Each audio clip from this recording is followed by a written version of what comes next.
Well, 1 in every 33 babies are born with a birth defect that impacts how the body looks, works, or both. News on 6 anchor Leanne Taylor has more in this morning's Medical Minute.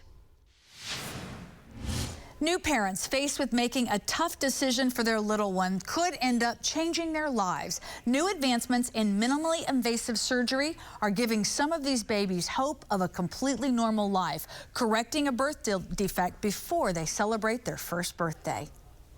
If it has motors, wheels, or it's something you're not supposed to touch, you can bet twins Dylan and Lucas Parado will like it. I always say if it's not dangerous, they're not interested. Just 2 years ago, parents Angelo and Ashley didn't know what the future held for their newborn Lucas. Compared to his brother when he was born, I could tell it was a little bit flatter. Lucas was born with craniosynostosis. The bones of his skull fused together too early. And if the skull's not growing, then it has an impact on the brain. Lucas had a rare form of it. These 2 sutures in the back of the head were closed, as well as this suture here along the top of the head. It's called a Mercedes-Benz type craniosynostosis. Traditionally, surgery to correct the problem involved an incision from ear to ear, inserting a metal device into the skull that needed to be turned daily for a month, followed by another surgery to remove it. But now, doctors at Washington University are using a less invasive approach.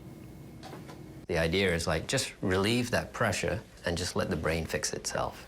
Plastic surgeon Kamlesh Patel used endoscopic repair to separate the skull bones. It's smaller incisions, more targeted. We're talking a few 2 to 3 centimeter incisions to gain access. Lucas went home the next day. However, he did have to wear a helmet for 9 months.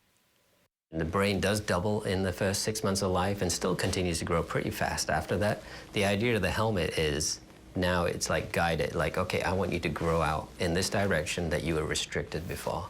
Within weeks, Lucas's parents noticed a difference. And now the only helmet Lucas will need is when he trades in his bumper car for a race car. Dr. Patel emphasized... All right, and that was Leanne Taylor.